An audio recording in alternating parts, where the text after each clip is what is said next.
dua, aduh pusing, pala otak, pala Barbie pusing, bolak-balik, maju, mundur, maju, mundur, maju, mundur, maju, mundur. Anjay, pusing banget coy. You didn't have to cut me off. Think that I can never know we were nothing. Don't need your love. You treat me like a stranger and I feel so loved. So long.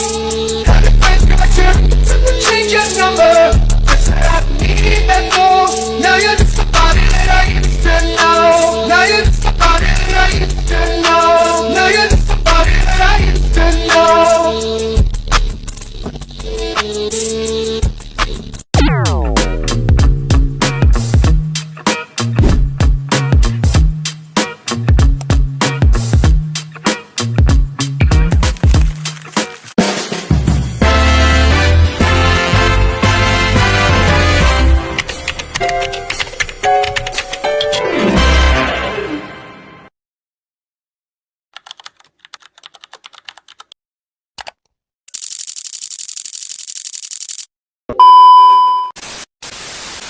Assalamualaikum warahmatullahi wabarakatuh.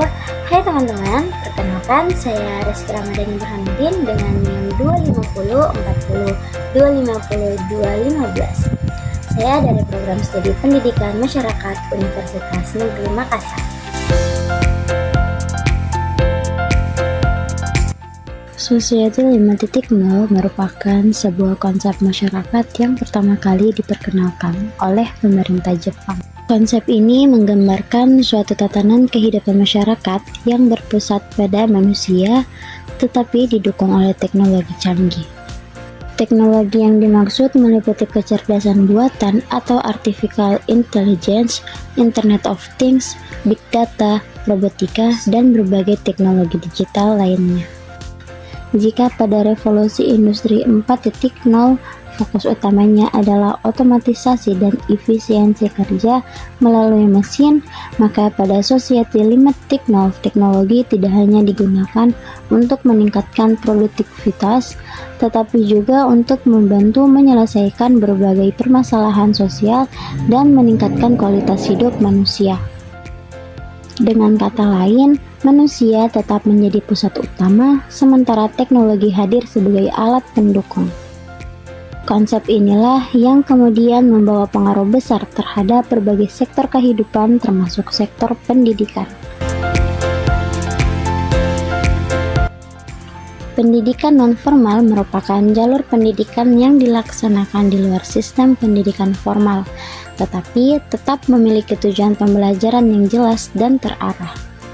Pendidikan nonformal hadir untuk memenuhi kebutuhan belajar masyarakat yang tidak selalu dapat dipenuhi melalui sekolah formal. Pendidikan nonformal memiliki karakteristik yang lebih fleksibel dibandingkan pendidikan formal. Materi pembelajaran biasanya disesuaikan dengan kebutuhan peserta didik, waktu belajar lebih fleksibel, dan pendekatan pembelajaran lebih melekat dengan kehidupan nyata masyarakat. Karena sifatnya yang fleksibel dan berbasis kebutuhan masyarakat, pendidikan nonformal memiliki peran yang sangat penting dalam meningkatkan kualitas hidup masyarakat, terutama dalam pengembangan keterampilan, peningkatan literasi, dan pemberdayaan ekonomi. Namun, di era Society 5.0, pendidikan nonformal menghadapi berbagai perubahan dan tantangan baru. Perkembangan teknologi informasi dan komunikasi telah mengubah cara masyarakat memperoleh pengetahuan. Transformasi pendidikan nonformal menjadi sangat penting karena alasan pertama yaitu perubahan kebutuhan dunia kerja, di mana saat ini dunia kerja tidak hanya membutuhkan individu yang memiliki pengetahuan teoritis, tetapi juga individu yang memiliki keterampilan abad ke-21 seperti kemampuan berpikir kritis, kreativitas, komunikasi, kolaborasi, dan kemampuan memecahkan masalah serta kemampuan beradaptasi terhadap perubahan teknologi. Alasan kedua yaitu karena perubahan karakteristik peserta didik, di mana masyarakat saat ini, khususnya generasi muda, sangat dekat dengan teknologi digital. Mereka terbiasa memperoleh informasi secara cepat melalui internet, media sosial, maupun berbagai platform digital lainnya. Oleh karena itu, proses pembelajaran juga harus menyesuaikan dengan karakteristik tersebut. Dulu, pendidikan identik dengan ruang kelas, jadwal tetap, dan kurikulum yang kaku. Kini, di era Society 5.0, belajar menjadi lebih fleksibel, berbasis kebutuhan, dan terintegrasi dengan teknologi. Fokusnya bukan lagi sekadar apa yang dipelajari, tetapi bagaimana dan untuk apa kita belajar. Nah, perlu teman-teman ketahui, teknologi dalam Society 5.0 bukan menggantikan manusia, tetapi memperkuat kemampuan manusia. Nah, dalam pendidikan non-formal, teknologi ini berperan sebagai enabler, yaitu yang pertama sebagai platform belajar berbasis AI yang merekomendasikan materi sesuai dengan kebutuhan individu. Yang kedua, simulasi berbasis virtual reality untuk pelatihan kerja. Dan yang ketiga, ada komunitas digital sebagai ruang belajar kolaboratif. Dengan ini, belajar menjadi lebih kontekstual dan aplikatif.